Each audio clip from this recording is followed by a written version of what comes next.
Hello friends, जेके गुरु education पर आप सभी का स्वागत है। तो रेलवे ग्रुप डी का एग्ज़ाम आप सभी का धीरे धीरे नज़दीक आ रहा है। इसी को ध्यान में रखकर अब हम संपूर्ण विज्ञान को कवर करने वाले हैं 3 वीडियो में। साइंस में जीव विज्ञान, भौतिक विज्ञान और रसायन विज्ञान के लिए हमारा 3 वीडियो आएगा, जिसमें ये पहला वीडियो है जीव विज्ञान का। ठीक है, रेलवे ग्रुप डी में इन तीनों सब्जेक्ट्स के जिन जिन टॉपिक से क्वेश्चन पूछा जाता है उसको मैं कम्प्लीटली कवर कराने वाला हूँ। जैसे कि आप देख सकते हैं, जीव विज्ञान में इन्हीं टॉपिक्स में से 99% क्वेश्चन पूछा जाता है रेलवे ग्रुप डी की परीक्षाओं में। ठीक है, कौन कौन से टॉपिक हैं देखिए। जैविक अणु हैं, उत्तक है, वर्गीकी, पादप जगत, जंतु जगत, मानव शरीर, मानव रोग, लक्षण और उपचार, कोशिका विज्ञान, संरचना और कार्य, जैव विकास, पादप आकारिकी, पादप कार्यिकी और पौधों में जनन। ये टोटल 12 टॉपिक हैं। ठीक है, रेलवे ग्रुप डी के एग्ज़ाम में जीव विज्ञान से 99% क्वेश्चन यहीं से पूछा जाता है। ठीक है, तो टॉपिक वाइज हम लोग पढ़ने वाले हैं। वीडियो को अंत तक देखिएगा, एक भी क्वेश्चन मिस नहीं करिए। ठीक है, आपके एग्ज़ाम्स के लिए काफ़ी हेल्पफुल वीडियो है। साथ ही साथ साइंस का और जीके जीएस का मास्टर पीडीएफ अवेलेबल है। इस वीडियो के डिस्क्रिप्शन में सभी का लिंक मिलेगा, आप वहां से चेकआउट कर सकते हैं। तो अब चलिए स्टार्ट करते हैं। सबसे पहले हम देखेंगे जैविक अणु। ठीक है, बायोमोलिक्यूल्स। पहला क्वेश्चन, पौधों में ऊर्जा किस रूप में संचित रहती है? पौधों में ऊर्जा स्टार्च के रूप में संचित रहती है। स्टार्च को ही मंड कहा जाता है। ठीक है, अगला क्वेश्चन, जैविक अणुओं में सबसे अधिक ऊर्जा किस में संचित होती है? वसा में, यानी फैट्स में। नेक्स्ट, अमीनो अम्ल आपस में किस बंधन द्वारा जुड़कर प्रोटीन बनाते हैं? तो पेप्टाइड बंधन द्वारा जुड़कर प्रोटीन बनाते हैं। ठीक है, अमीनो अम्ल। सबसे सरल कार्बोहाइड्रेट का उदाहरण क्या है? तो सबसे सरल कार्बोहाइड्रेट किसे कहा जाता है? ग्लूकोज को। स्टार्च और सेलुलोज किस पॉलीमर से बने होते हैं? ग्लूकोज। ठीक है, डीएनए की द्विकुंडलिनी संरचना का मॉडल किसने दिया था, यानी डबल हेलिक्स मॉडल किसने दिया था? जेम्स वाटसन और फ्रांसिस क्रिक ने। नेक्स्ट, जानवरों में ऊर्जा किस रूप में संचित रहती है? ग्लाइकोजन के रूप में। ठीक है, तो ध्यान रखिएगा, पौधों में ऊर्जा किस रूप में संचित होता है? स्टार्च के रूप में। वहीं जानवरों में ऊर्जा किस रूप में संचित रहती है? ग्लाइकोजन के रूप में। डीएनए में कौन से नाइट्रोजन्स बेस पाए जाते हैं? तो एडेनिन, गुआनिन, साइटोसिन और थाइमिन। तो डीएनए में ये 4 प्रकार के नाइट्रोजन क्षार पाए जाते हैं। ठीक है, एडेनिन, गुआनिन, साइटोसिन और थाइमिन। आरएनए में कौन सा नाइट्रोजन्स बेस, देखिए यहाँ पे आधा ना होगा, नाइट्रोजन्स बेस थाइमिन के स्थान पर पाया जाता है। तो देखिए आरएनए में भी यही नाइट्रोजन क्षार होते हैं, केवल इसमें थाइमिन के स्थान पर यूरेसिल होता है। प्रोटीन की सबसे छोटी इकाई क्या है? अमीनो अम्ल है। किस विटामिन में कोबाल्ट धातु पाई जाती है? कोबाल्ट धातु जो है विटामिन B12 में पाया जाता है। और विटामिन B12 का रासायनिक नाम क्या है? साइनोकोबालामिन। चलिए अगला क्वेश्चन देखते हैं। एंजाइम मूल रूप से क्या होते हैं? एंजाइम मूल रूप से प्रोटीन होते हैं। कौन सा जैविक अणु कोशिका की संरचना का मुख्य घटक होता है? प्रोटीन। जैविक उत्प्रेरक यानी बायोलॉजिकल कैटालिस्ट के रूप में किसे जाना जाता है? एंजाइम को। न्यूक्लिक एसिड की सबसे छोटी इकाई क्या है? डीएनए और आरएनए क्या है? न्यूक्लिक एसिड है। इनकी सबसे छोटी इकाई क्या है? तो न्यूक्लियोटाइड है। वसा की सबसे छोटी इकाई क्या है? तो फैटी एसिड और ग्लिसरॉल ये वसा की सबसे छोटी इकाई है। किस जैविक अणु को कोशिका का ऊर्जा मुद्रा कहा जाता है? Energy currency of the cell कहा जाता है। एटीपी को। और एटीपी का फुल फॉर्म होता है एडेनोसिन ट्राइफॉस्फेट। चलिए अगला क्वेश्चन, डीएनए में शुगर कौन सी होती है? Deoxyribose sugar. ठीक है, आरएनए में शुगर कौन सी होती है? तो आरएनए में जो शुगर होती है उसे राइबोज शुगर कहा जाता है। जल में घुलनशील विटामिन कौन से हैं? विटामिन बी और विटामिन सी ये जल में घुलनशील होते हैं, ठीक है। वसा में घुलनशील विटामिन कौन से हैं? तो विटामिन ए, डी, ई, के, ठीक है। ये चारों विटामिन जिन्हें डेका, शॉर्टकट में डेका कहा जाता है, डेका वसा में घुलनशील होता है, वहीं विटामिन बी और सी जल में घुलनशील होता है। कोलेस्ट्रॉल किस प्रकार का जैविक अणु है? लिपिड, ठीक है। कोशिका झिल्ली यानी सेल मेम्ब्रेन मुख्य रूप से किन अणुओं से बनी होती है? लिपिड और प्रोटीन से। कौन सा एंजाइम स्टार्च का पाचन करता है? एमाइलेज, ठीक है। स्टार्च यानी मंड होता है, इसका पाचन करने का काम एमाइलेज एंजाइम का है और टाइलिन एंजाइम का है। टाइलिन एंजाइम और एमाइलेज एंजाइम दोनों लार में पाए जाते हैं। चलिए अगला क्वेश्चन, कौन सा एंजाइम प्रोटीन का पाचन करता है? तो पेप्सिन और ट्रिप्सिन ये एंजाइम ऐसे हैं जो प्रोटीन का पाचन करते हैं। पेप्सिन एंजाइम को कौन स्रावित करता है? आमाशय यानी पेट। वहीं ट्रिप्सिन एंजाइम को कौन स्रावित करता है?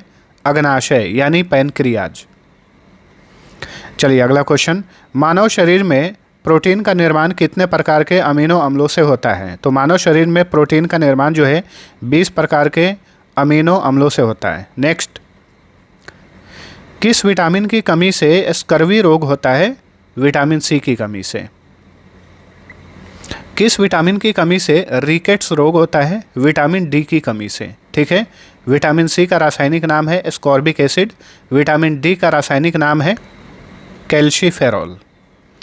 डीएनए में एडेनिन हमेशा किसके साथ युग्मन यानी पेयरिंग करता है? थाइमिन के साथ। डीएनए में गुआनिन हमेशा किसके साथ पेयरिंग करता है? साइटोसिन के साथ। पौधों की कोशिका भित्ति किस जैविक अणु से बनी होती है? सेलुलोज की, ठीक है। प्रोटीन का मुख्य कार्य क्या है? शरीर की वृद्धि और मरम्मत करना। कार्बोहाइड्रेट का मुख्य कार्य क्या है? शरीर को तुरंत ऊर्जा प्रदान करना। कौन सा लिपिड हार्मोन के रूप में कार्य करता है? तो यह है स्टेरॉइड लिपिड जो कि हार्मोन के रूप में काम करता है। न्यूक्लियोटाइड के 3 घटक कौन से हैं? शुगर, फॉस्फेट और नाइट्रोजन्स बेस। आधा न होगा, ठीक है। डीएनए को कोशिका का मास्टर मॉलिक्यूल क्यों कहा जाता है? क्योंकि यह आनुवांशिक जानकारी संग्रहित करता है इसलिए, ठीक है। इसलिए डीएनए को कोशिका का मास्टर मॉलिक्यूल कहा जाता है। राइबोजाइम क्या है? तो ये एक आरएनए अणु है जो एंजाइम की तरह कार्य करता है। आरएनए और डीएनए का फुल फॉर्म क्या होता है? डीएनए का फुल फॉर्म होता है deoxy ribo nucleic acid. RNA का फुल फॉर्म होता है राइबो न्यूक्लिक एसिड। किस प्रकार के बंधन से न्यूक्लियोटाइड आपस में जुड़कर डीएनए बनाते हैं? तो फॉस्फोडाइएस्टर बंधन से, ठीक है।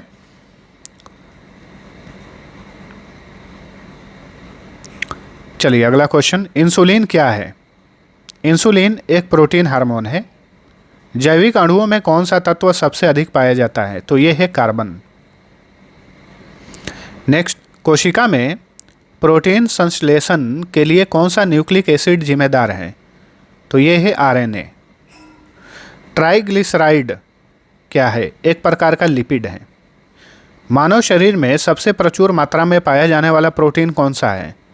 तो यह है कोलेजन। अगला क्वेश्चन, डीएनए की संरचना में पाए जाने वाले हाइड्रोजन बंधन किसके बीच होते हैं? तो ये नाइट्रोजन्स बेस के बीच होते हैं, ठीक है। नाइट्रोजन्स, नाइट्रोजन बेस यानी नाइट्रोजन क्षार। अगला क्वेश्चन, किस विटामिन को एंटीऑक्सीडेंट के रूप में जाना जाता है? विटामिन ई को, ठीक है। विटामिन ई का रासायनिक नाम होता है टोकोफेरॉल। कौन सा विटामिन रक्त का थक्का जमाने में मदद करता है? विटामिन के।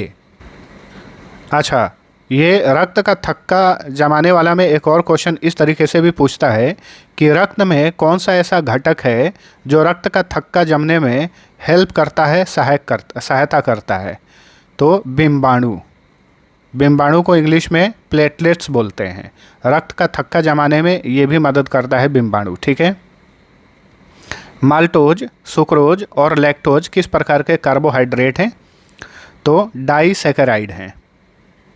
नेक्स्ट, प्रोटीन की द्वितीयक संरचना का सबसे सामान्य उदाहरण क्या है? तो अल्फा हेलिक्स और beta pleated sheet. Lipase enzyme किसका पाचन करता है? लाइपेज एंजाइम जो है वसा का पाचन करता है।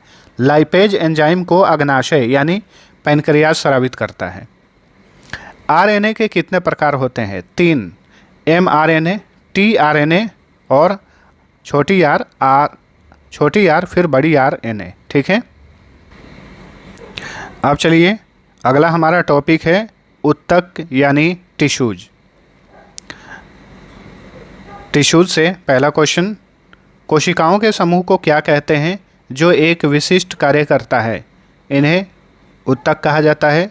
पौधों में भोजन का संवहन कौन सा उत्तक करता है? तो ये फ्लोएम है। पौधों में जल का संवहन कौन सा उत्तक करता है? जाइलम। मानव शरीर में सबसे अधिक मात्रा में पाया जाने वाला उत्तक कौन सा है? तो ये है संयोजी उत्तक। ठीक है। ब्लड जो है यानी रक्त, ये संयोजी उत्तक का उदाहरण होता है। रक्त किस प्रकार का उत्तक है? तो तरल संयोजी उत्तक है। उपकला उत्तक का मुख्य कार्य क्या है? सुरक्षा और आवरण प्रदान करना। ठीक है। स्नायु यानी टेंडन और कंडरा यानी लिगामेंट किस प्रकार के उत्तक हैं? ये संयोजी उत्तक हैं। टेंडन किसे जोड़ता है? तो टेंडन जो है यानी स्नायु, ये मांसपेशी को हड्डी से जोड़ने का काम करता है। वहीं कंडरा किसे जोड़ता है? हड्डी को हड्डी से जोड़ने का काम करता है कंडरा यानी लिगामेंट। अगला क्वेश्चन, न्यूरॉन किस उत्तक की इकाई है? तंत्रिका तंत्र की इकाई है। ठीक है। तंत्रिका उत्तक की इकाई है न्यूरॉन। हृदय किस प्रकार की पेशियों से बना होता है? तो अनैच्छिक पेशी से। ऐच्छिक पेशियां यानी वॉलंटरी मसल्स कहाँ पाई जाती है? हाथ और पैर में। पौधों की वृद्धि के लिए कौन सा उत्तक जिम्मेदार है? तो मेरिस्टेमेटिक उत्तक। जाइलम और फ्लोएम को मिलाकर क्या कहते हैं? संवहनी बंडल इन्हें कहा जाता है। ठीक है। कार्टिलेज और अस्थि किस प्रकार के उत्तक हैं? संयोजी उत्तक हैं। नेक्स्ट, उत्तक संवर्धन का उपयोग किस में किया जाता है? पौधों की अलैंगिक प्रजनन के लिए। पौधों में पाए जाने वाले सरल अस्थायी उत्तक के नाम क्या हैं? तो पैरेनकाइमा, कोलेनकाइमा और स्क्लेरेनकाइमा। मृत कोशिकाओं से बना हुआ पौधों का उत्तक कौन सा है? स्क्लेरेनकाइमा। मानव शरीर में वसा कहाँ संचित होती है? वसा उत्तक में। नेक्स्ट, कोशिका विभाजन की क्षमता किस प्रकार के उत्तकों में होती है? तो मेरिस्टेमेटिक उत्तक। त्वचा किस प्रकार के उत्तक से बनी होती है? उपकला उत्तक से।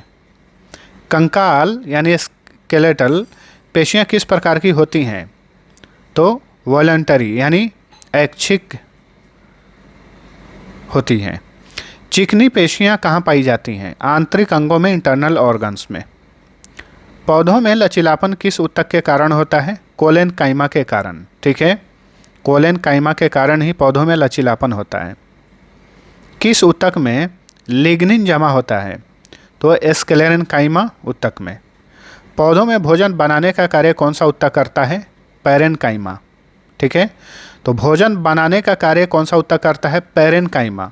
और भोजन को पौधों के सभी भागों में कौन पहुंचाता है? परिवहन कौन करता है भोजन का? फ्लोएम करता है। कंफ्यूज नहीं होना है। रक्त का तरल भाग क्या कहलाता है? प्लाज्मा। स्नायु यानी टेंडन किस प्रोटीन से बना होता है? कोलेजन से। तंत्रिका उत्तक की कोशिकाएं क्या कहलाती हैं? न्यूरॉन। नेक्स्ट, हृदय की मांसपेशियां किस प्रकार की होती हैं? तो अनैच्छिक और पट्टीदार। शरीर के किस हिस्से में सबसे कम उत्तक पुनर्जनन होता है? तंत्रिका उत्तक में। मानव शरीर में अस्थि कोशिकाओं को क्या कहते हैं? ऑस्टियोसाइट्स। फ्लोएम में भोजन का परिवहन किस दिशा में होता है? ऊपर और नीचे दोनों दिशाओं में। जाइलम में जल का परिवहन किस दिशा में होता है? केवल ऊपर की ओर। किस प्रकार के उपकला उत्तक फेफड़ों में गैसों के विनिमय में मदद करते हैं? तो स्क्वैमस एपिथेलियम। किस संयोजी ऊतक में कोलेजन और इलास्टिन फाइबर होते हैं? तो एरिओलर ऊतक में। कौन सा ऊतक पौधों को कठोरता और यांत्रिक शक्ति प्रदान करता है? स्क्लेरेनकाइमा। पौधों में एपिकल मेरिस्टम कहाँ पाया जाता है? तने और जड़ के शीर्ष पर यानी ऊपरी भाग पर। कौन सा ऊतक शरीर के अंगों को सहारा और पैकिंग प्रदान करता है? तो एरिओलर संयोजी ऊतक। चलिए अगला क्वेश्चन। किस ऊतक में कोशिकाओं के बीच बहुत कम अंतर कोशिकीय स्थान होता है? उपकला ऊतक में। चिकनी मांसपेशियां किस अंग में पाई जाती हैं? तो रक्त वाहिकाएं, पेट और आंत में। मानव शरीर में मांसपेशियों की कोशिकाओं को क्या कहते हैं? इन्हें मायोसाइट्स कहा जाता है। वसा कोशिकाओं को क्या कहते हैं? एडिपोसाइट्स कहा जाता है। वसा कोशिकाओं को एडिपोसाइट्स कहा जाता है। अगला क्वेश्चन। संयोजी ऊतक का मैट्रिक्स कैसा होता है? ठोस, तरल या फिर अर्धठोस होता है। कार्टिलेज में कौन सी कोशिकाएं पाई जाती हैं? कॉन्ड्रोसाइट्स। स्नायु और कंडरा में क्या अंतर है? तो स्नायु मांसपेशी को हड्डी से जोड़ता है जबकि कंडरा हड्डी को हड्डी से जोड़ता है। तो अभी हमने पढ़ा है इसे। मानव शरीर में श्वेत रक्त कोशिकाएं किस ऊतक का हिस्सा हैं? तो ये रक्त यानी ब्लड का ही हिस्सा है।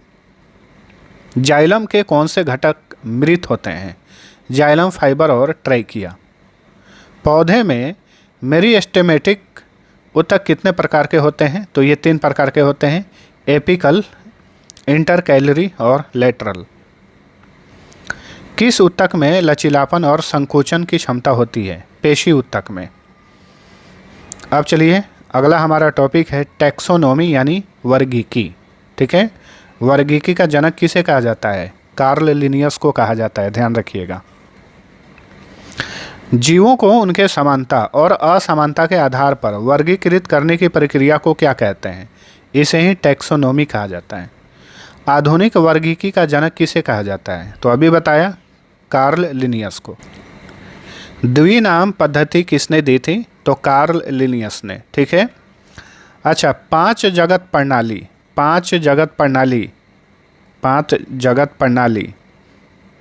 का प्रस्ताव किसने रखा था? वी टेकर ने रखा था।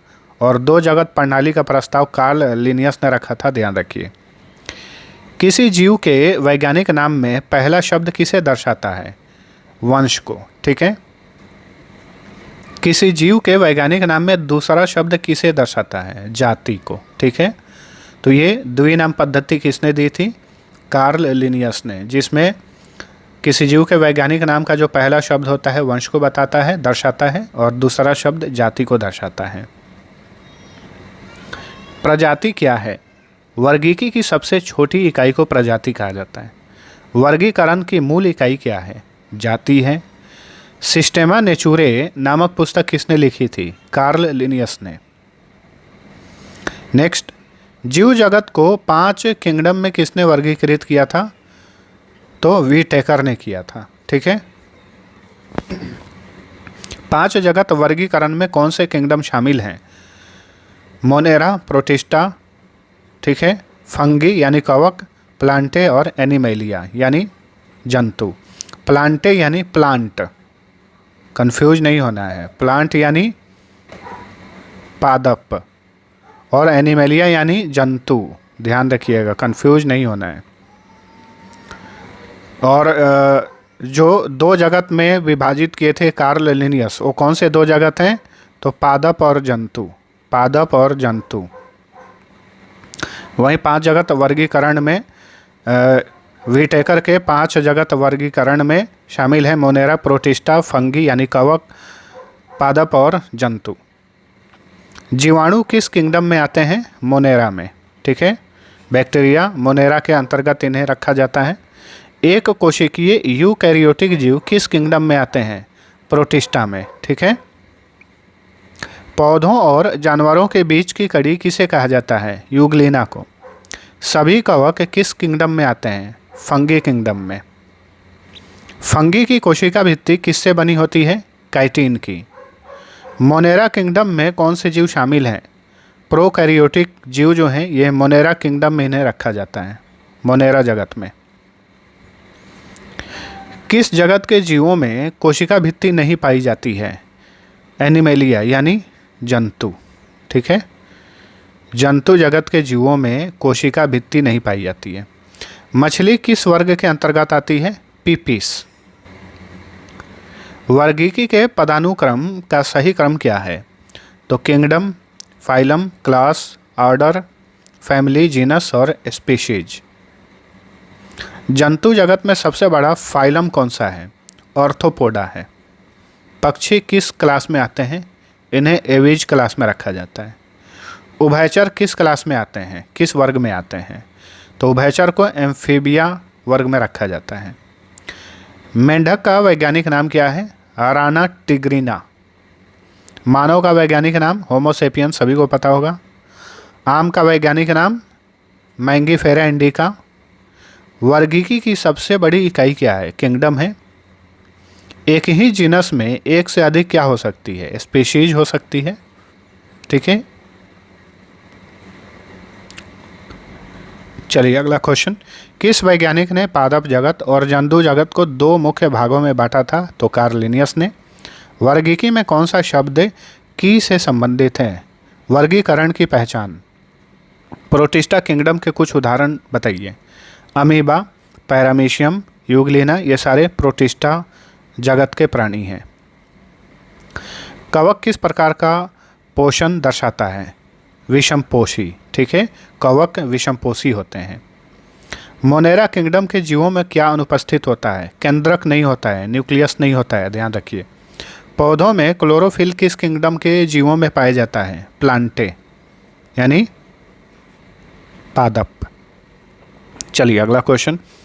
किस किंगडम के सभी जीव बहुकोशिकीय और यूकैरियोटिक हैं? तो फंगी, प्लांटे, एनिमेलिया। प्लांटे से कंफ्यूज नहीं होना है, पादप। कंफ्यूज करने के लिए इस तरीके से ऑप्शन आपको देगा। एनिमेलिया यानी जंतु, फंगी यानी कवक। स्तनधारी किस क्लास में आते हैं? मैमेलिया। किस फाइलम के जीवों में जल संवहनी तंत्र पाया जाता है? इकाइनोडर्मेटा। कॉकरोच किस फाइलम का सदस्य है? आर्थ्रोपोडा। पौधों में किस प्रकार का पोषण पाया जाता है? तो स्वपोषी होते हैं। जीव विज्ञान में वर्गीकरण का उद्देश्य क्या है? जीवों का व्यवस्थित अध्ययन। किस वर्गीकी पदानुक्रम में सबसे कम समानता वाले जीव होते हैं? किंगडम। पादप जगत को कितने प्रमुख डिवीजनों में बांटा गया है? 5 डिवीजन में। कौन सा किंगडम मृतजीवी पोषण दर्शाता है? फंगी यानी कवक। 5 जगत वर्गीकरण में कौन से जीव प्रोकैरियोट हैं, प्रोकैरियोटिक हैं? मोनेरा। प्रोटिस्टा किंगडम के जीव स्वपोषी या विषमपोषी हो सकते हैं, दोनों हो सकते हैं। ठीक है, स्वपोषी भी और विषमपोषी भी। संघ पेरिफेरा के जीवों को सामान्यतः क्या कहते हैं? स्पंज। ठीक है, स्पॉन्ज। किस जाइलम के जीवों में नाल तंत्र पाया जाता है? पेरिफेरा। उभयचर जंतुओं में श्वसन कैसे होता है? तो फेफड़ा, त्वचा और गलफड़े से। वर्गीकरण का सबसे नवीनतम पदानुक्रम क्या है? तो डोमेन है। नेक्स्ट, किस किंगडम के जीवों में क्लोरोप्लास्ट नहीं होता? तो फंगी और एनिमेलिया में यानी जंतु में। वर्गीकी के अध्ययन को क्या कहा जाता है? टैक्सोनॉमी कहा जाता है। अब अगला हमारा टॉपिक है प्लांट किंगडम यानी पादप जगत। पादप जगत का सबसे बड़ा समूह कौन सा है? एंजियोस्पर्म। पौधों में अलैंगिक जनन की सबसे सामान्य विधि क्या है? बीजाणु का निर्माण यानी स्पोर फॉर्मेशन। किस प्रकार के पौधे में बीज नग्न होते हैं? तो जिम्नोस्पर्म के पौधों में बीज नग्न होते हैं। किस प्रकार के पौधों में फूल, फल और बीज होते हैं? तो एंजियोस्पर्म पौधों में फूल, फल और बीज ये सभी होते हैं। ब्रायोफाइटा को पादप जगत का उभयचर क्यों कहते हैं? क्योंकि वे जल और थल दोनों में जीवित रहते हैं। सबसे छोटा एंजियोस्पर्म कौन सा है? वोल्फिया है। ठीक है,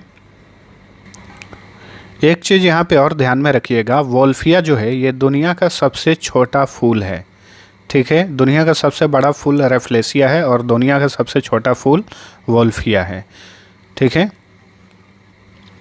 पादप जगत का सबसे बड़ा वृक्ष कौन सा है? सिकोइया।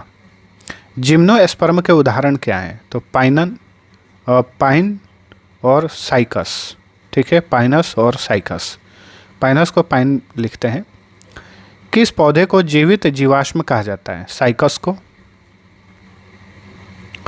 किस प्रकार के पौधों में संवहनी ऊतक अनुपस्थित होता है? तो थैलोफाइटा और ब्रायोफाइटा में। किस डिवीजन के पौधों में वास्तविक जड़ें, तने और पत्तियां नहीं होती हैं पूछा है, तो थैलोफाइटा।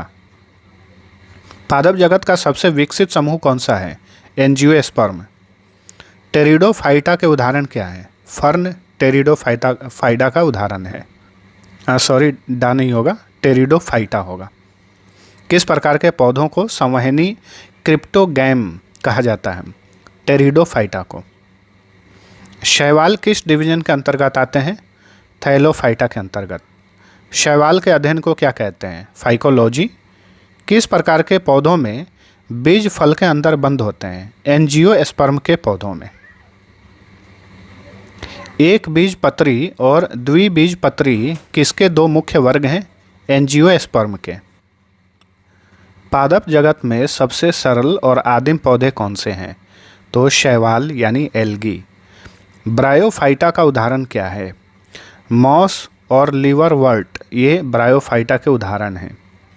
एंजियोस्पर्म का एक और नाम क्या है? इन्हें पुष्पी पौधे भी कहा जाता है। किस प्रकार के पौधों में बीजांड यानी ओव्यूल खुले होते हैं? जिम्नोस्पर्म के पौधों में। बीज रहित संवहनी पौधे कौन से हैं? टेरिडोफाइटा। किस पौधे का उपयोग आयोडीन बनाने में होता है? लैमिनेरिया। ठीक है। क्लोरोफिल किस पौधे के समूह में पाया जाता है? सभी स्वपोषी पौधों में। पादप जगत में सबसे अधिक विविधता किस समूह में पाई जाती है? एंजियोस्पर्म में।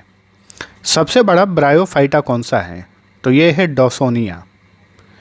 पाइनस और साइकस में परागकण यानी परागण किसके द्वारा होता है? हवा द्वारा होता है। ठीक है, पॉलिनेशन जो है विंड यानी हवा द्वारा होता है। किस प्रकार के पौधों में जड़, तना और पत्ती में विभेद होता है लेकिन संवहनी ऊतक नहीं होते? ब्रायोफाइटा में। एंजियोस्पर्म में दोहरा निषेचन यानी डबल फर्टिलाइजेशन की प्रक्रिया होती है या नहीं? तो होती है। पादप जगत में किस समूह के पौधों को क्रिप्टोगैम कहते हैं? तो थैलोफाइटा, ब्रायोफाइटा और टेरिडोफाइटा समूह के पौधों को क्रिप्टोगैम कहा जाता है। किस समूह के पौधों को फेनरोगैम कहते हैं? जिम्नोस्पर्म और एंजियोस्पर्म। सबसे बड़ा जिम्नोस्पर्म कौन सा है? Redwood tree. किस प्रकार के शैवाल का उपयोग अंतरिक्ष यात्रा के दौरान भोजन के रूप में किया जाता है? क्लोरेला का। ठीक है। जिम्नोस्पर्म में फूल क्यों नहीं होते? क्योंकि उनमें अंडाशय नहीं होता। पादप जगत का वर्गीकरण किसके आधार पर किया जाता है? शरीर की बनावट और संवहनी ऊतक की उपस्थिति के आधार पर। किस प्रकार के पौधे भूमि पर उगने वाले सबसे पहले पौधे थे? ब्रायोफाइटा। यूलोथ्रिक्स और स्पाइरोगाइरा किस डिवीजन के उदाहरण हैं? थैलोफाइटा। किस प्रकार के पौधे को सजावटी पौधों के रूप में उपयोग किया जाता है? टेरिडोफाइटा यानी फर्न। एंजियोस्पर्म में बीज किसके अंतर्गत विकसित होता है? अंडाशय के अंतर्गत। किस शैवाल में क्लोरोफिल ए और बी पाया जाता है? हरे शैवाल में यानी ग्रीन एल्गी में। पादप जगत में सबसे उन्नत प्रजनन अंग किस में पाए जाते हैं? एंजियोस्पर्म में। शैवालों में संचित भोजन किस रूप में होता है? स्टार्च के रूप में। टेरिडोफाइटा में प्रजनन किसके माध्यम से होता है? बीजाणु के माध्यम से। जिम्नोस्पर्म में परागण किसके द्वारा होता है? हवा द्वारा। लाइकेन किन दो जीवों के सहजीवी संबंध से बनता है? शैवाल और कवक। सबसे छोटा जिम्नोस्पर्म कौन सा है? तो ये है जैमिया पिग्मिया। एक बीजपत्री पौधों में जड़ें कैसी होती हैं? रेशेदार जड़ें। द्विबीजपत्री पौधों में जड़ें कैसी होती हैं? मूसला जड़ें। एंजियोस्पर्म में द्विनिषेचन में कौन कौन से निषेचन शामिल हैं? तो युग्मक संलयन और त्रिसंलयन। अब चलिए जंतु जगत, ठीक है, एनिमल किंगडम के बारे में जानते हैं। सबसे बड़ा जंतु संघ कौन सा है? आर्थ्रोपोडा है। किस संघ के जंतुओं में छिद्रयुक्त शरीर होता है? पोरीफेरा। किस संघ के जंतुओं को पोरीफेरा कहते हैं? तो स्पंज संघ के जंतुओं को पोरीफेरा कहा जाता है, स्पॉन्ज। जंतु जगत का एकमात्र संघ जिसमें तंत्रिका तंत्र नहीं होता तो ये पोरीफेरा ही है। जेलीफिश और हाइड्रा किस संघ के उदाहरण हैं? तो सिलेंटरेटा संघ के उदाहरण है, यानी इसे सिलेंटरेटा को निडारिया भी कहा जाता है। किस संघ के जंतुओं में दंश कोशिकाएं पाई जाती हैं? सिलेंटरेटा, ठीक है, संघ के जंतुओं में दंश कोशिकाएं पाई जाती हैं। चपटे कृमि किस संघ के अंतर्गत आते हैं? तो प्लेटी हेलमिन्थीज के अंतर्गत। फीता कृमि किस संघ का सदस्य है? तो ये प्लेटी हेलमिन्थीज संघ का ही सदस्य है फीता कृमि। गोल कृमि किस संघ के अंतर्गत आते हैं? तो इन्हें एस्केलमिन्थीज संघ के अंतर्गत रखा जाता है, गोल कृमि को, ठीक है, यानी निमेटोडा संघ के अंतर्गत रखा जाता है। केंचुआ और जोंक किस संघ के सदस्य हैं? एनेलिडा संघ के सदस्य हैं ये। किस संघ के जंतुओं में खंडित शरीर होता है? तो एनेलिडा संघ के जंतुओं में, जैसे केंचुआ और जोंक में खंडित शरीर होता है। कौन सा संघ सबसे अधिक प्रजातियों वाला है? आर्थ्रोपोडा। आर्थ्रोपोडा में सबसे अधिक प्रजातियां हैं। कीट, मकड़ी और केकड़ा किस संघ में आते हैं? आर्थ्रोपोडा संघ में आते हैं। आर्थ्रोपोडा का मुख्य लक्षण क्या है? तो ज्वाइंटेड लेग्स और काइटिन से बना बाह्य कंकाल होता है। घोंघा और ऑक्टोपस किस संघ के उदाहरण हैं? तो मोलस्का संघ के उदाहरण हैं। किस संघ के जंतुओं में जल संवहन तंत्र यानी वाटर वेस्कुलर सिस्टम पाया जाता है? तो इकाइनोडर्मेटा। तारा मछली और समुद्री आर्चिन किस संघ के सदस्य हैं? इकाइनोडर्मेटा। किस संघ के सभी जंतु समुद्री होते हैं? इकाइनोडर्मेटा संघ के सभी जंतु समुद्री होते हैं, समुद्र में ही पाए जाते हैं। पृष्ठ रज्जु किस संघ के जंतुओं में पाया जाता है? कार्डेटा संघ के जंतुओं में। मछलियाँ, उभयचर, सरीसृप, पक्षी और स्तनधारी किस संघ में आते हैं? कार्डेटा संघ में इन्हें रखा जाता है। मछलियाँ किस वर्ग के अंतर्गत आती हैं? पीसिस। सरीसृप का मुख्य लक्षण क्या है? तो सूखी और शल्कीय त्वचा इनकी होती है। पक्षियों में कौन सा अंग उड़ने में सहायता करता है? तो पंख है। स्तनधारियों का मुख्य लक्षण क्या है? स्तन ग्रंथियां और बाल इनमें पाई जाती है। कौन सा जंतु पक्षी होने के बावजूद उड़ नहीं सकता? शुतुरमुर्ग। कौन से सरीसृप का हृदय 4 कक्षीय होता है? मगरमच्छ का हृदय जो होता है इसके 4 चैम्बर्स होते हैं, जैसे मानव के हृदय के 4 चैम्बर्स होते हैं वैसे ही। उभयचर में श्वसन कैसे होता है? फेफड़े और त्वचा से। सबसे बड़ा स्तनधारी कौन सा है? ब्लू व्हेल है। कौन से जंतु को जीवित जीवाश्म कहा जाता है? तो लिमुलस को, यानी किंग क्रैब। कौन से संघ के जंतुओं का शरीर खंडों में बटा होता है और पैर संयुक्त होते हैं? आर्थ्रोपोडा। किस संघ के जंतुओं में बाह्य निषेचन होता है? मछलियों और उभयचर में। किस संघ के जंतुओं में शरीर पर बाल पाए जाते हैं? मैमेलिया। एक कोशिकीय जंतु किस संघ के अंतर्गत आते हैं? प्रोटोजोआ। अमीबा और पैरामीशियम किस संघ के सदस्य हैं? प्रोटोजोआ। किस संघ के जंतुओं में वास्तविक गुहा नहीं होती है? प्लेटी हेलमिन्थीज। मोलस्का संघ के जंतुओं का शरीर किससे ढका होता है? कैल्शियम कार्बोनेट के कवच से। कौन सा जंतु बिना रीढ़ की हड्डी वाला है? तो केंचुआ, घोंघा और कीड़े। किस वर्ग के जंतुओं का शरीर समतापी होता है? तो एवीज यानी पक्षी और मैमेलिया। किस वर्ग के जंतुओं का शरीर विषमतापी होता है यानी कोल्ड ब्लडेड? तो पीसिस, एम्फीबिया और रेप्टिलिया। प्लेटी हेलमिन्थीज और एस्केलमिंथेज में क्या अंतर है? तो प्लेटीहेल्मिंथेज चपटे क्रीमी है जबकि एस्केलमिंथेज गोल क्रीमी है। किस वर्ग के जंतु अंडे देते हैं? ओविपेरस वर्ग के जो जंतु होते हैं अंडे देते हैं। किस वर्ग के जंतु शिशु को जन्म देते हैं? तो विविपेरस वर्ग के जो जंतु होते हैं वे बच्चे पैदा करते हैं। किस संघ के जंतुओं में नलिका निकाय पाया जाता है? पोरीफेरा। आर्थ्रोपोडा में श्वसन किसके द्वारा होता है?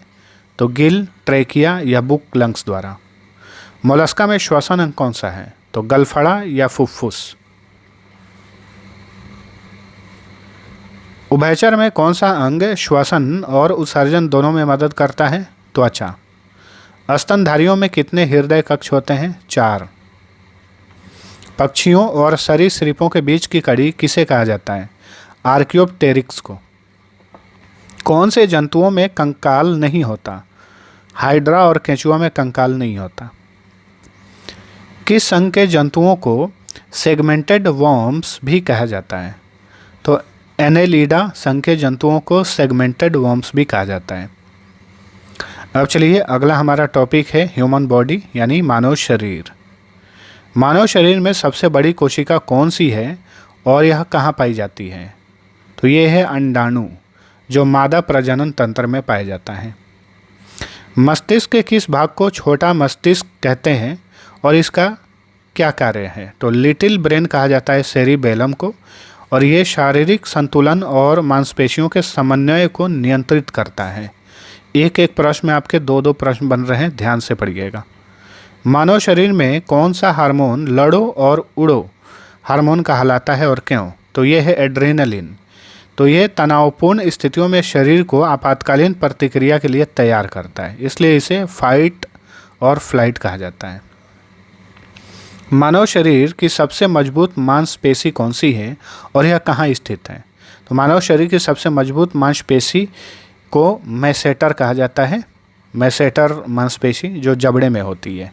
तो जबड़े की जो हड्डी होती है सबसे जो है मजबूत होती है।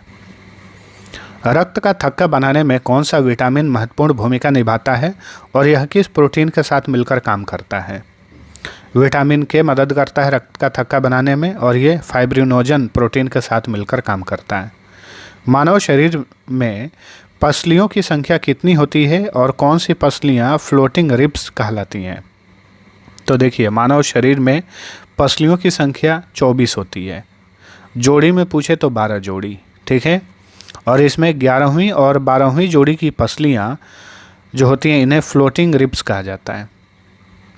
शरीर में ब्रेन सैंड किस अंग में पाया जाता है और इसका क्या महत्व है?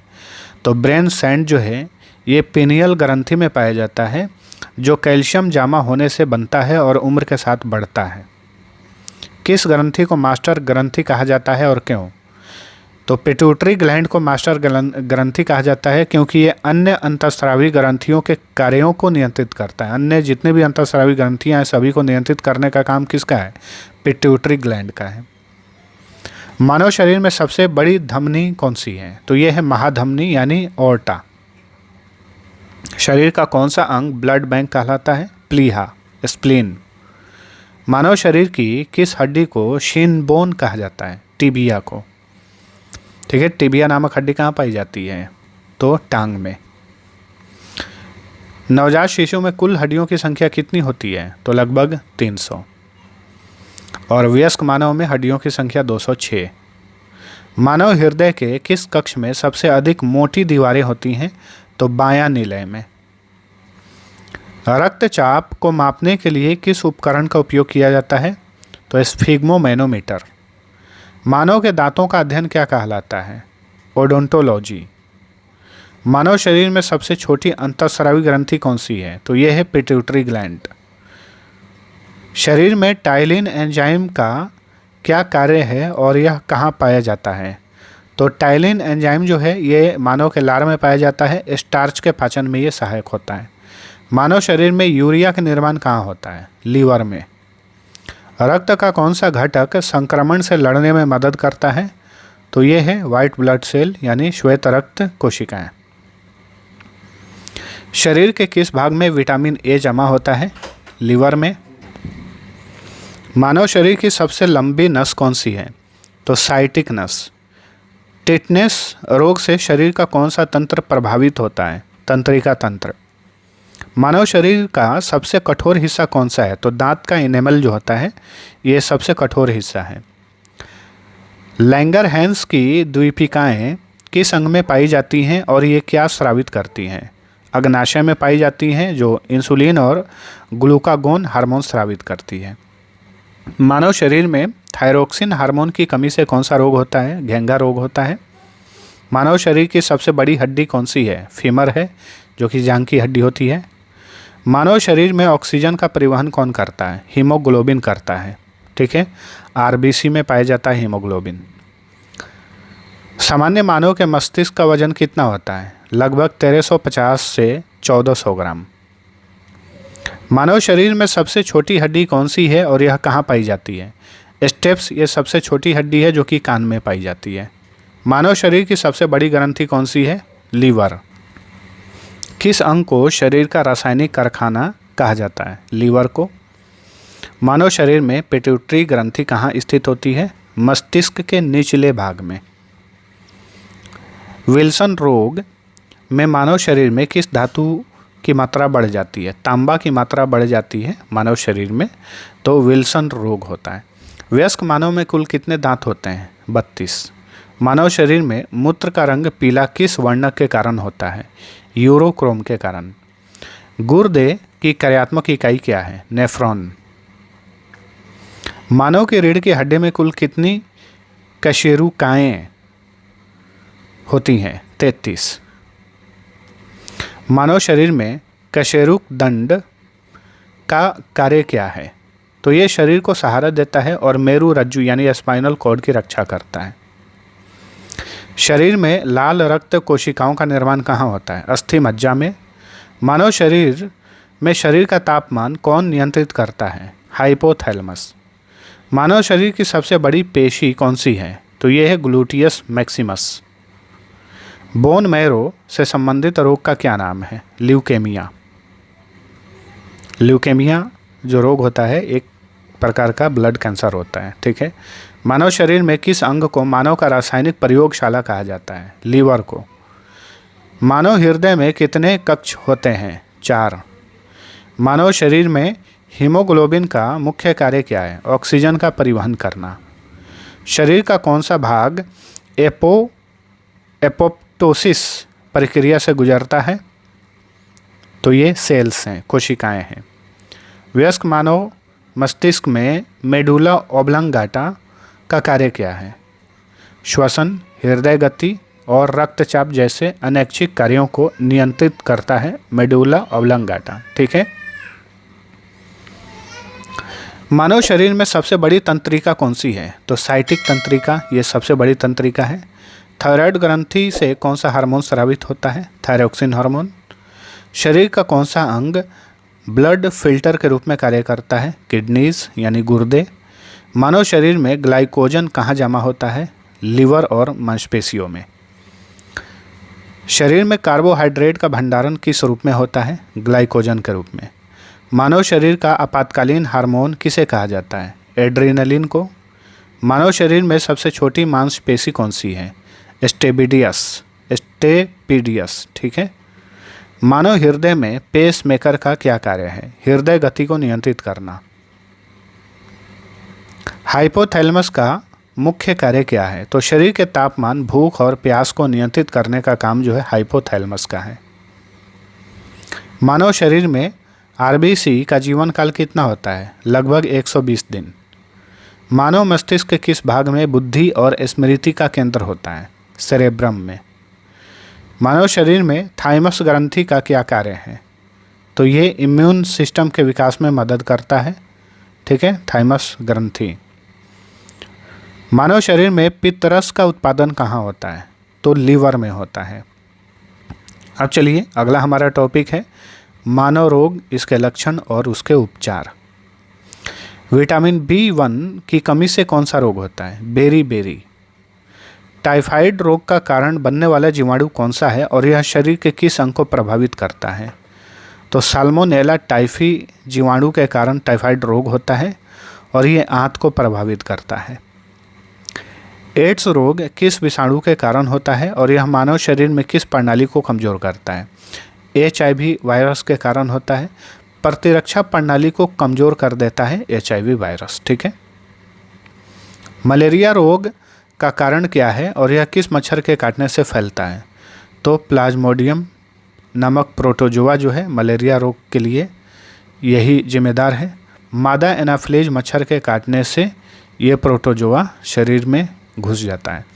डेंगू बुखार का वाहक कौन सा मच्छर है और इसका प्रमुख लक्षण क्या है? एडीज एजिप्टी मच्छर जो है डेंगू बुखार का वाहक होता है। ठीक है, डेंगू वायरस का वाहक होता है। तेज बुखार, सिर दर्द, मांसपेशियां और जोड़ों में दर्द, ठीक है, इसके लक्षण है डेंगू के। हेपेटाइटिस रोग का संबंध मानव शरीर के किस अंग से है? लीवर। ठीक है। स्कर्वी रोग किस विटामिन की कमी से होता है और इसका प्रमुख लक्षण क्या है? विटामिन सी की कमी से स्कर्वी रोग होता है। मसूड़ों में खून आना विटामिन सी की कमी को बताता है। पोलियो रोग का कारण क्या है और यह शरीर के किस अंग को प्रभावित करता है? तो पोलियो वायरस जो है पोलियो रोग का कारण है। तंत्रिका तंत्र को यह प्रभावित करता है। रिकेट्स रोग किस विटामिन की कमी से होता है और यह किस अंग से संबंधित है? विटामिन डी की कमी से रिकेट्स रोग होता है। हड्डियों से संबंधित है ये। टिटनेस रोग का कारण क्या है और इसे किस अन्य नाम से जाना जाता है? क्लोस्ट्रीडियम टिटानी नामक जीवाणु से टिटनेस रोग होता है। इसे लॉकजा भी कहा जाता है। खसरा रोग का कारण क्या है और इसका टीका कौन सा है? तो खसरा रोग जो है विषाणु के कारण होता है। MMR इसका ये टीका है। खसरा रोग के लिए जो टीका लगाया जाता है उसका नाम MMR है। ठीक है। विटामिन ए की कमी से कौन सा रोग होता है और इसका मुख्य लक्षण क्या है? तो विटामिन ए की कमी से रतौंधी रोग होता है। इसमें क्या होता है? रात में देखने में कठिनाई होती है। कालाजार रोग का वाहक कौन सा कीट है? तो रेत मक्खी जो है कालाजार रोग का वाहक है। आयरन की कमी से होने वाला रोग कौन सा है और इसके लक्षण क्या है? आयरन की कमी से जो रोग होता है उसे एनीमिया कहा जाता है। थकान और कमजोरी होती है। आमतौर पे एनीमिया में क्या कहा जाता है कि ब्लड कम हो गया है तो एनीमिया हो जाएगा। एक्चुअल में ब्लड में RBC में आयरन, हीमोग्लोबिन में आयरन पाया जाता है, उसकी कमी होती है तो एनीमिया रोग होता है। मम्स रोग से कौन सी ग्रंथि प्रभावित होती है? पैरोटिड ग्रंथि। कुष्ठ रोग का कारण क्या है और यह शरीर के किस अंग को प्रभावित करता है? माइकोबैक्टीरियम लेप्राई जो है कुष्ठ रोग का कारण है। ये एक प्रकार का जीवाणु है। कुष्ठ रोग में त्वचा और तंत्रिका तंत्र जो है प्रभावित होता है। जॉन्डिस रोग का कारण क्या है और यह शरीर के किस अंग को प्रभावित करता है? तो देखिए, जॉन्डिस रोग का कारण यकृत में यानी लीवर में बिलिरुबिन का जमा होना होता है। ठीक है। और जॉन्डिस में क्या होता है? यकृत ही प्रभावित होता है, लीवर। विटामिन B12 की कमी से कौन सा रोग होता है? तो मेगालोब्लास्टिक एनीमिया रोग होता है विटामिन B12 की कमी से। विटामिन B12 का रासायनिक नाम साइनोकोबालामिन है। रेबीज रोग का कारण क्या है और इसका टीका किसने खोजा था? रेबीज विषाणु के कारण होता है। रेबीज अक्सर जानवरों के काटने से होता है। लुई पाश्चर ने इसके लिए टीका खोजा था। सबसे पहले रेबीज के लिए टीका किसने खोजा? लुई पाश्चर ने। इन्फ्लुएंजा रोग का कारण क्या है? Influenza virus. आयोडीन की कमी से कौन सा रोग होता है? घेंघा। एथलीट फुट रोग का कारण क्या है? कवक है यानी फंगस। प्लेग रोग का कारण क्या है और इसका वाहक कौन है? तो येरसिनिया पेस्टिस नामक जीवाणु के कारण जो है प्लेग रोग होता है। प्लेग रोग का वाहक चूहा होता है। ठीक है, चूहे से ही प्लेग रोग फैलता है। निमोनिया रोग में शरीर का कौन सा अंग प्रभावित होता है? फेफड़ा। पर्नीशियम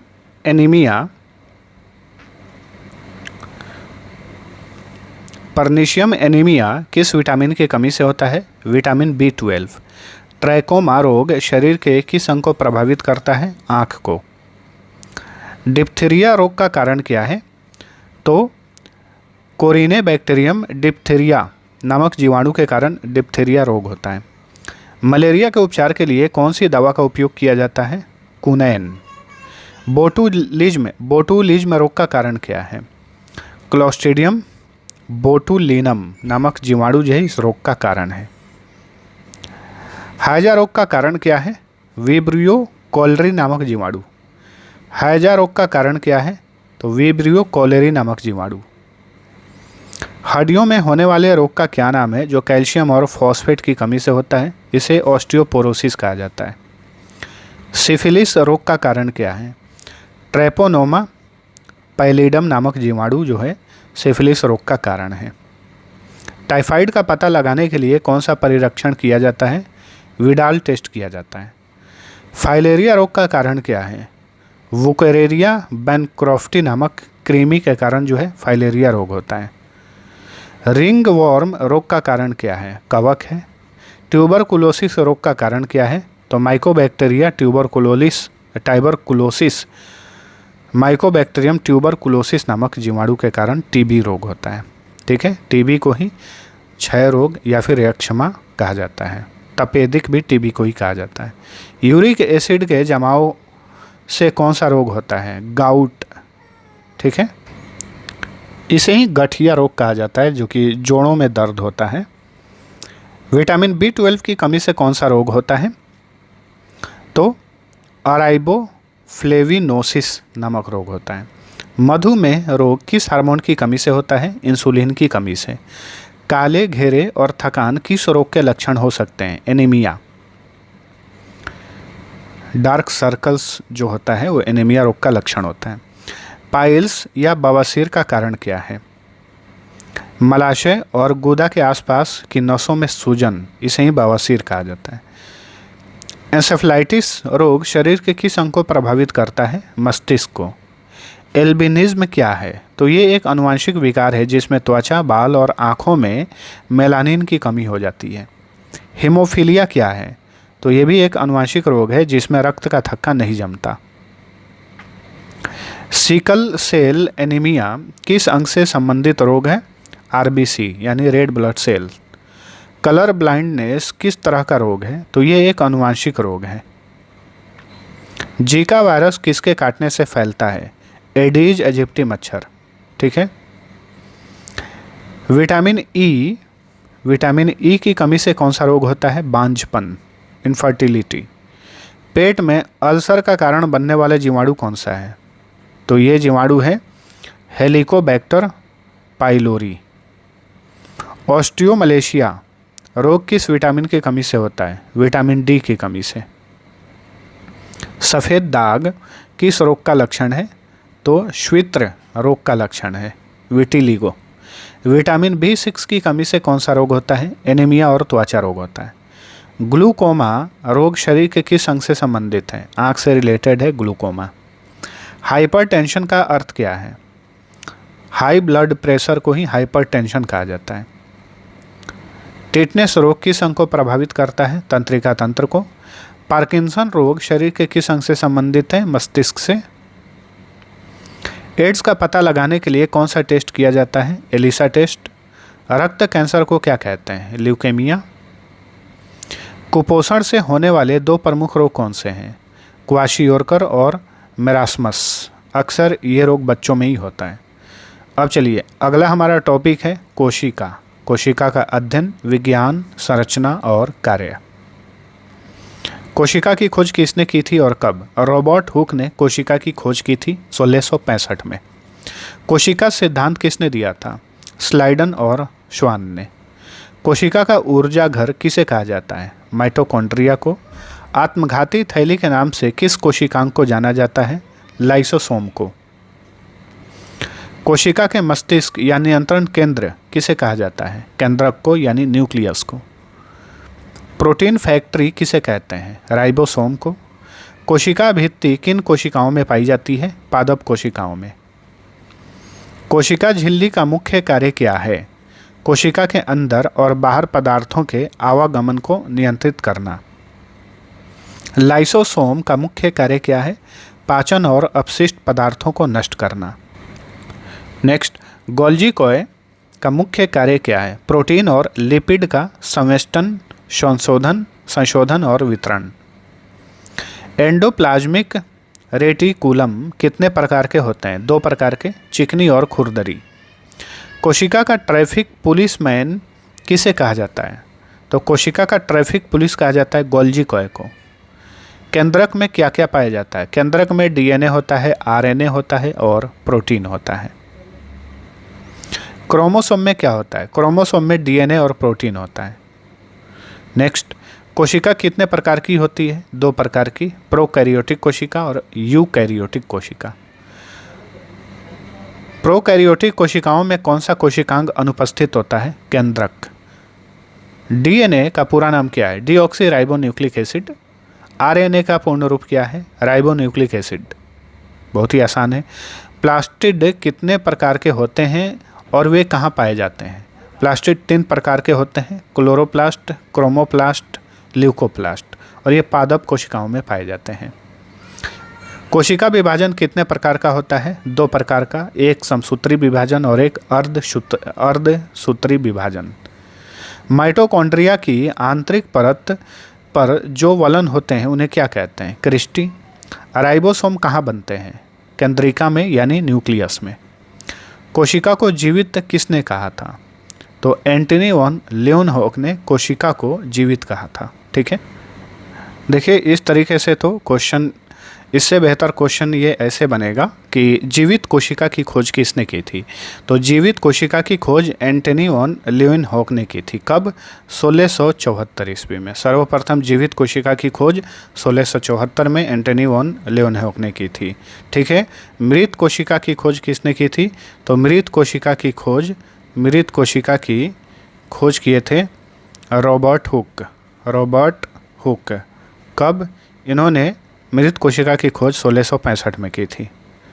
तो ये ऐसे ध्यान रखिए। चलिए अगला क्वेश्चन है, सबसे बड़ी पादप कोशिका कौन सी है?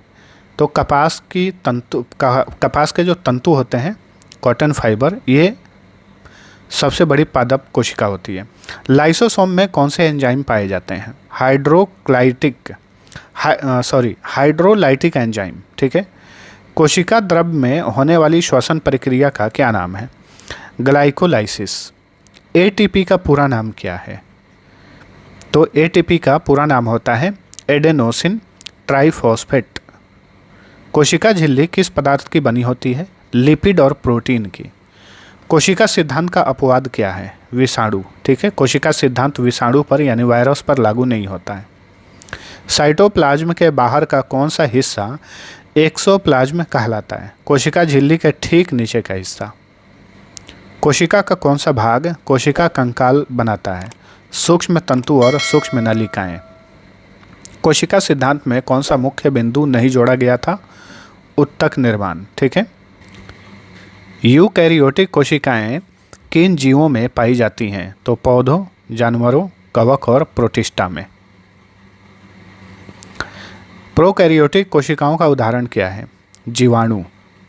पादप कोशिका में कौन सा कोशिकांग अनुपस्थित होता है? सेंट्रोसोम नहीं होता। जंतु कोशिका में कौन सा कोशिकांग अनुपस्थित होता है? कोशिका भित्ति और प्लास्टिड नहीं होता। लाइसोसोम को सुसाइडल बैग क्यों कहते हैं? क्योंकि वे अपने ही कोशिका को पचा लेते हैं। माइटोकॉन्ड्रिया का क्या कार्य है? ऊर्जा उत्पादन करना। क्रोमोसोम में डीएनए के अलावा कौन सा प्रोटीन पाया जाता है? हिस्टोन। समसूत्री विभाजन किस प्रकार की कोशिकाओं में होता है? कायिक कोशिकाओं में समसूत्री विभाजन होता है। अर्धसूत्री विभाजन किस प्रकार की कोशिकाओं में होता है? तो प्रजनन कोशिकाओं में। केंद्रक के बाहर डीएनए कहाँ पाया जाता है? तो माइटोकॉन्ड्रिया और क्लोरोप्लास्ट में। राइबोसोम किस पदार्थ से बने होते हैं? राइबोन्यूक्लिक एसिड और प्रोटीन से। प्रकाश संश्लेषण कहाँ होता है? क्लोरोप्लास्ट में। कोशिका के अंदर और बाहर पानी की गति को क्या कहते हैं? ऑस्मोसिस। कोशिका में सबसे छोटा कोशिकांग कौन सा है? राइबोसोम है। केंद्रिका का क्या कार्य है? राइबोसोम का निर्माण। ठीक है, केंद्रिका का मुख्य कार्य राइबोसोम का निर्माण करना। लाइसोसोम की झिल्ली फट जाने पर क्या होता है? कोशिका नष्ट हो जाती है। कोशिका में पाए जाने वाले मुख्य तत्व क्या हैं? Carbon, hydrogen, oxygen, nitrogen, phosphorus और सल्फर। पादप कोशिकाओं में सबसे बड़ी रिक्तिका का क्या कार्य है? जल और पोषक तत्वों का भंडारण करना। कोशिका भित्ति किस पदार्थ की बनी होती है? सेल्यूलोज की। कोशिका झिल्ली के तरल मोज़ेक मॉडल का सिद्धांत किसने दिया था? तो सिंगर और निकोलसन ने। केंद्रक और कोशिका झिल्ली के बीच के हिस्से को क्या कहते हैं? कोशिका द्रव्य। यूकैरियोटिक कोशिकाओं में डीएनए कहाँ पाया जाता है? केंद्रक में। राइबोसोम का मुख्य कार्य क्या है? प्रोटीन संश्लेषण। माइटोकॉन्ड्रिया में कौन सा श्वसन होता है? तो वायवीय श्वसन होता है। कोशिका के किस भाग को प्रसारण केंद्र कहा जाता है? एंडोप्लाज्मिक रेटिकुलम को। ठीक है। कोशिका में अपशिष्ट निपटान का कार्य कौन करता है? लाइसोसोम। कोशिका को बाहरी वातावरण से कौन अलग करता है? कोशिका झिल्ली। जीवाणु कोशिका में कौन सा आनुवंशिक पदार्थ होता है? डीएनए। अब हम बात करते हैं जैव विकास। ठीक है। जैव विकास का जनक किसे कहा जाता है? चार्ल्स डार्विन को। चार्ल्स डार्विन की प्रसिद्ध पुस्तक का क्या नाम है? On the origin of species. ये पुस्तक चार्ल्स डार्विन ने ही लिखी है। प्राकृतिक चयन का सिद्धांत किसने दिया था? चार्ल्स डार्विन ने। उपार्जित लक्षणों की वंशागति का सिद्धांत किसने दिया था? जीन बैप्टिस्ट लैमार्क ने। डार्विन के अनुसार जीवों में विकास का मुख्य कारण क्या है? प्राकृतिक चयन। जैव विकास के संदर्भ में समजात अंग क्या होते हैं? तो वे अंग जिनकी संरचना और उत्पत्ति समान होती है लेकिन कार्य अलग अलग होते हैं, जैसे पक्षी के पंख और मानव के हाथ। समरूप अंग क्या होते हैं? वे अंग जिनकी उत्पत्ति अलग अलग होती है लेकिन कार्य समान होते हैं, जैसे कीट के पंख और पक्षी के पंख। जीवाश्म विज्ञान का जनक किसे कहा जाता है? जॉर्जेस क्यूवियर को। आधुनिक घोड़े का वैज्ञानिक नाम क्या है? इक्वस कैबेलस। आर्कियोप्टेरिक्स किन दो वर्गों के बीच की कड़ी है? सरीसृप और पक्षी। नियो डार्विनवाद के अनुसार प्राकृतिक चयन के साथ और कौन सा कारक जैव विकास के लिए जिम्मेदार है? उत्परिवर्तन यानी म्यूटेशन। म्यूटेशन का सिद्धांत किसने दिया था? ह्यूगो डी व्रीस ने। शोधकर्ताओं ने मानव के सबसे पुराने पूर्वज को क्या नाम दिया? ऑस्ट्रेलोपिथेकस। ठीक है। समजात अंगों का अध्ययन क्या कहलाता है? होमोलॉगी। विकासवाद के संदर्भ में कृत्रिम चयन क्या है? मानव द्वारा अपनी पसंद के लक्षणों वाले जीवों का प्रजनन करवाना। लैमार्कवाद के अनुसार अंगों के उपयोग और अनुपयोग से क्या होता है? तो जिन अंगों का उपयोग ज़्यादा होता है वे विकसित हो जाते हैं और जिनका उपयोग कम होता है वे क्षीण हो जाते हैं। चलिए अगला क्वेश्चन। कार्बन 14 डेटिंग विधि का उपयोग किस लिए किया जाता है? जीवाश्मों की आयु निर्धारित करने के लिए। डार्विन ने अपने अवलोकन किस द्वीप पर किए थे? तो गैलापागोस द्वीप समूह पर। यह पूर्वी प्रशांत महासागर का एक द्वीप है। मानव का वैज्ञानिक नाम होमोसेपियंस। विज्ञान मानव विकास का युग किस युग को मानता है? तो प्लीस्टोसिन युग को माना जाता है। डार्विन ने प्रसिद्ध विश्व यात्रा किस जहाज से की थी? तो HMS बीगल से। समानता और असमानता के आधार पर जीवों का वर्गीकरण क्या कहलाता है? टैक्सोनॉमी। शोधकर्ता जैव विकास का सबसे बड़ा प्रमाण किसे मानते हैं? जीवाश्म को। जीवों की उत्पत्ति का सिद्धांत किसने दिया था? अलेक्सांद्र ओपरिन ने। इसलिए इसे ओपरिन होल्डेन सिद्धांत के रूप में जाना जाता है। शोधकर्ता सबसे पहले जमीन पर चलने वाला जीव किसे मानते हैं? एम्फीबियन को। जैव विकास की प्रक्रिया को क्या कहते हैं? इवोल्यूशन।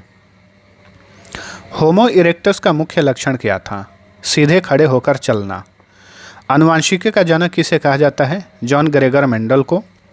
विकास की प्रक्रिया में समरूप अंगों के उदाहरण क्या हैं? कीट के पंख और पक्षी के पंख। जाति की उत्पत्ति का सिद्धांत किसने दिया था? चार्ल्स डार्विन ने। जीवाश्म क्या है? तो कई हजार वर्षों पहले पृथ्वी पर जीवित जीवों के अवशेष या उनके द्वारा छोड़े गए निशान, उन्हें ही जीवाश्म या फॉसिल्स कहा जाता है। योजक कड़ी क्या होती है? ऐसे जीव जो दो अलग अलग वर्गों के बीच के लक्षण दर्शाते हैं। विकास की प्रक्रिया में जीन पूल क्या है? किसी भी प्रजाति के सभी जीवों के सभी जीनों का संग्रह। मानव की खोपड़ी में कपाल में कुल कितनी हड्डियां होती हैं? 8। मानव की रीढ़ की हड्डी में कुल कितनी कशेरुकाएं होती हैं? 33। मानव शरीर में पसलियों की संख्या कितनी होती है? 24। जीवाणु की खोज किसने की थी? एंटोनी वॉन लेवेनहॉक ने। वायरस की खोज किसने की थी? इवानोवस्की ने। पुष्प यानी फूलों के खुलने की क्रिया क्या कहलाती है? एंथेसिस। ऑस्ट्रेलोपिथेकस का क्या अर्थ है? दक्षिणी वानर। मानव के जैसा दिखने वाला जानवर कौन सा है? चिंपैंजी। मानव विकास का लैमार्कवाद सिद्धांत किस पर आधारित है? उपयोग और अनुपयोग के सिद्धांत पर। विकासीय जीव विज्ञान क्या है? यह जीवों के विकास, उत्पत्ति और वंशागति का अध्ययन है। नेक्स्ट, जैव विकास का नियो डार्विनवाद सिद्धांत किन सिद्धांतों का मिश्रण है? डार्विन का प्राकृतिक चयन और मेंडल के आनुवंशिकी के नियम। मानव को वैज्ञानिक रूप से किस परिवार में वर्गीकृत किया जाता है? होमिनिडेई। ऑस्ट्रेलोपिथेकस और होमो के बीच क्या अंतर था? मस्तिष्क का आकार और सीधे होकर चलने की क्षमता। जैव विकास के संदर्भ में संयोजक कड़ी का उदाहरण क्या है? आर्कियोप्टेरिक्स। कार्बन डेटिंग विधि किस जीवाश्म की आयु का पता लगाने के लिए अधिक उपयुक्त है? तुलनात्मक रूप से हाल के जीवाश्म। जैव विविधता शब्द किसने दिया? वाल्टर जी रोसेन ने। लैमार्क का सिद्धांत किस पुस्तक में दिया गया था? तो फिलोसॉफी जूलॉजिक पुस्तक में। विकास का मुख्य तंत्र क्या है? प्राकृतिक चयन। डार्विन के अनुसार जीवों के बीच संघर्ष क्यों होता है? संसाधनों की कमी के कारण। समजात अंगों के विकास को क्या कहते हैं? अपसारी विकास। समरूप अंगों के विकास को क्या कहते हैं? अभिसारी विकास। ठीक है। जीवों की उत्पत्ति के लिए पैनस्पर्मिया सिद्धांत किसने दिया? अरेनियस ने। होमोसेपियंस का अर्थ क्या है? बुद्धिमान मानव। जीवाश्मों का अध्ययन क्या कहलाता है? पैलियोंटोलॉजी। सबसे पुरानी जीवित जीवाश्म मछली कौन सी है? कोलैकेंथ। योजक कड़ी का एक और उदाहरण क्या है? एम्फीबियंस यानी उभयचर। उत्परिवर्तन क्या है? डीएनए के अनुक्रम में अचानक होने वाला परिवर्तन, इसे ही म्यूटेशन कहा जाता है। अब चलिए अगला हमारा टॉपिक है पादप आकारिकी यानी प्लांट मॉर्फोलॉजी। मक्का के दाने में बीज पत्र को किस विशिष्ट नाम से जाना जाता है? स्कूटेलम। न्यूमेटोफोर्स या श्वसन मूल किस प्रकार के पौधों की विशेषता है? मैंग्रोव पौधों की विशेषता है, जैसे राइजोफोरा। जब बाह्य दलपुंज और दलपुंज में अंतर करना संभव न हो तो उस संरचना को क्या कहते हैं? परिदलपुंज। चलिए अगला क्वेश्चन। पुष्प क्रम का वह प्रकार जिसमें मुख्य अक्ष लगातार बढ़ता रहता है और पुष्प पार्श्वों में अग्रभिसारी क्रम में लगे होते हैं, क्या कहलाता है? असीमाक्षी पुष्प क्रम। ठीक है, यानी रेसमोस इन्फ्लोरेसेंस। मटर के पौधे में पत्ती का कौन सा भाग प्रतान यानी टेंड्रिल में रूपांतरित हो जाता है? तो पर्णाग्र यानी लिफ एपेक्स या ऊपरी पर्णक, अपर लिफलेट्स। शलजम और चुकंदर किस प्रकार की मूसला जड़ के रूपांतरण है? कुंभी रूपी जड़। ठीक है, नेपिफॉर्म रूट। किस प्रकार के बीजांडन्यास यानी प्लेसेंटेशन में अंडाशय एक कोष्ठीय होता है, एक कोष्ठीय होता है और बीजांड परिधीय भाग पर विकसित होते हैं? तो भीतीय बीजांडन्यास यानी पैरेटल प्लेसेंटेशन। नागफनी में चपटी, हरी और मांसल तने की संरचना जो प्रकाश संश्लेषण का कार्य करती है क्या कहलाती है? पर्णाभ स्तंभ, ठीक है, फाइलोक्लेड। नारियल के फल का खाने योग्य भाग वास्तव में क्या है? वास्तव में ये एंडोस्पर्म है, यानी भ्रूणपोष। अंजीर, गुलर और पीपल में पाया जाने वाला विशिष्ट पुष्पक्रम क्या कहलाता है? तो हाइपेंथोडियम। जब पुंकेसर दल पत्रों से जुड़े होते हैं यानी पेटल्स से जुड़े होते हैं तो इस स्थिति को क्या कहा जाता है? तो दल लग्न पुंकेसर। वैक्सिलरी एस्टिवेशन किस कुल के पुष्पों की विशेषता है? तो फेवेसी या मटर कुल के पुष्पों की विशेषता है। अनानास और कटहल किस प्रकार के समग्र फल के उदाहरण हैं? सोरोसिस फल के उदाहरण है। आलू में आँख वनस्पतिक रूप से क्या दर्शाती है? कक्षस्थ कलिका यानी एक्सिलरी बड। जलोद्भिद पौधे सिंघाड़ा यानी ट्रापा में पाई जाने वाली हरी धागे जैसी जड़ें जिनका कार्य प्रकाश संश्लेषण करना होता है क्या कहलाती हैं? इन्हें स्वांगीकारक जड़ें कहा जाता है, यानी ऐसी मिलिट्री रूट्स। वह भूमिगत तना जो क्षैतिज रूप से वृद्धि करता है और जिसमें पर्व तथा पर्व संधियाँ होती हैं क्या कहलाता है? प्रकंद। किस प्रकार के फल में फल भित्ति बीजावरण के साथ अविभेद रूप से जुड़ी होती है? कैरियोप्सिस, जैसे मक्का और गेहूं।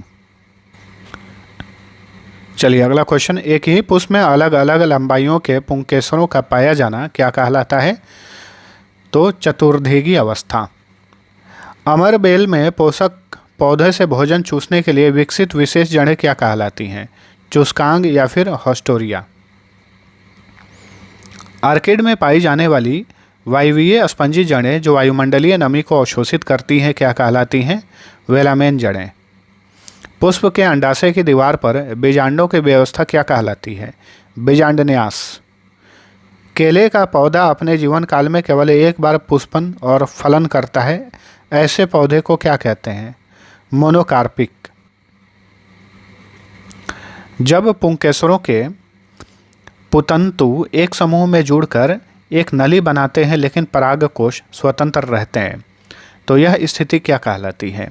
एक संघी, जैसे कि गुड़हल। एक बहुअंडपी वियुक्तांडपी जयांग यानी मल्टीकार्पेलरी या फिर मल्टीकार्पेलरी और एपोकार्पस जिनेसियम से विकसित होने वाले फल को क्या कहते हैं? पुंज फल, ठीक है। तो ये जो प्लांट मॉर्फोलॉजी हम पढ़ रहे हैं ना, इसमें थोड़ा शब्द कठिन होते हैं, तो आप अच्छे से वीडियो को पॉज करके बहुत ही ध्यान से पढ़ सकते हैं, क्योंकि वीडियो लंबा ज़्यादा ना हो इसलिए हम थोड़ा तेज़ी से आगे बढ़ते हैं। पत्ती का वह भाग जो उसे तने से जोड़ता है क्या कहलाता है? तो पर्णवृंत। किस पौधे के तने से व्यावसायिक कॉर्क प्राप्त होता है? तो क्वेरकस सुबर।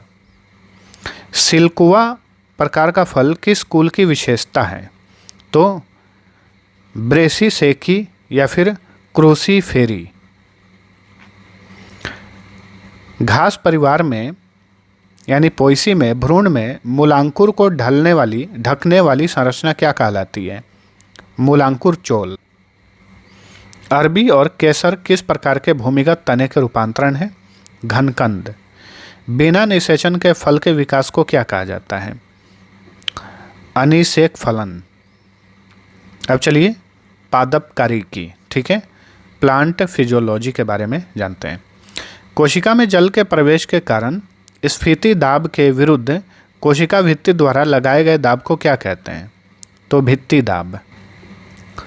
प्रकाश संश्लेषण की जेड स्कीम में प्लास्टोक्विनोन इलेक्ट्रॉन किससे प्राप्त करता है? फोटोसिस्टम द्वितीय से।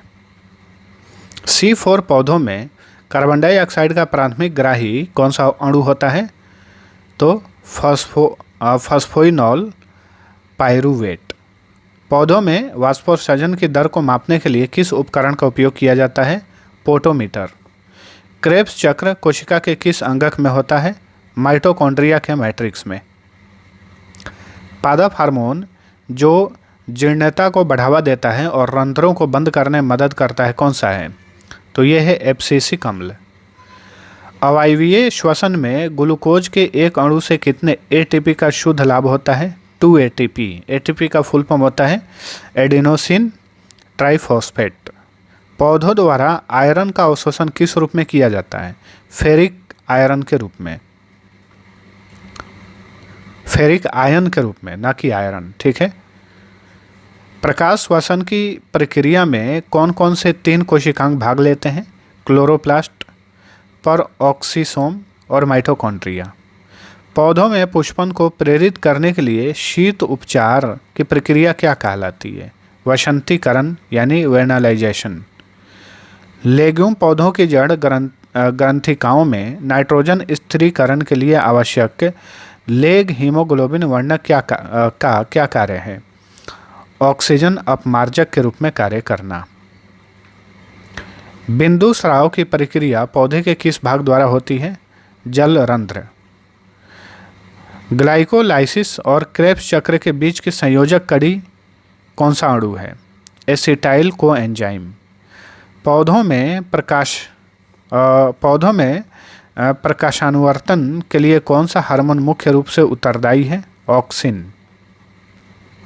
CAM पौधों के मुख्य विशेषता क्या है? CAM का मतलब है यहाँ पे क्रेसुलेशियन एसिड मेटाबॉलिज्म। तो रात में रंध्रों का खुलना और दिन में बंद रहना। ठीक है, इसकी मुख्य विशेषता है। इलेक्ट्रॉन परिवहन श्रृंखला में अंतिम इलेक्ट्रॉन ग्राही कौन होता है? ऑक्सीजन। जल विभव की अवधारणा किसने दी थी? स्लेटियर और टेलर ने। पौधों में बोरॉन की कमी से होने वाला एक प्रमुख रोग कौन सा है? फूल गोभी का ब्राउनिंग या भूरापन। पौधों की दीप्तिकालिता की खोज किसने की थी? गार्नर और एलार्ड ने। रंध्रों के खुलने और बंद होने में कौन सा आयन सक्रिय भूमिका निभाता है? Potassium ion. ठीक है। रंध्र क्या होते हैं? देखिए, रंध्र जो होता है पत्तियों की बाहरी परत पर जो छोटे छोटे छिद्र होते हैं उन्हें रंध्र कहा जाता है। पादप वृद्धि के एस आकार के वक्र में सबसे तेज वृद्धि किस चरण में होती है? तो लॉन्ग चरण या घातांकी चरण। दबाव प्रवाह परिकल्पना किसकी व्याख्या करती है? फ्लोएम में भोज्य पदार्थों के स्थानांतरण की।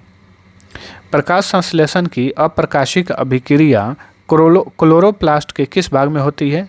स्ट्रोमा में। कौन सा पादप हार्मोन गैसीय अवस्था में पाया जाता है और फलों को पकाने में मदद करता है? तो एथिलीन। इसका सूत्र होता है C2H4।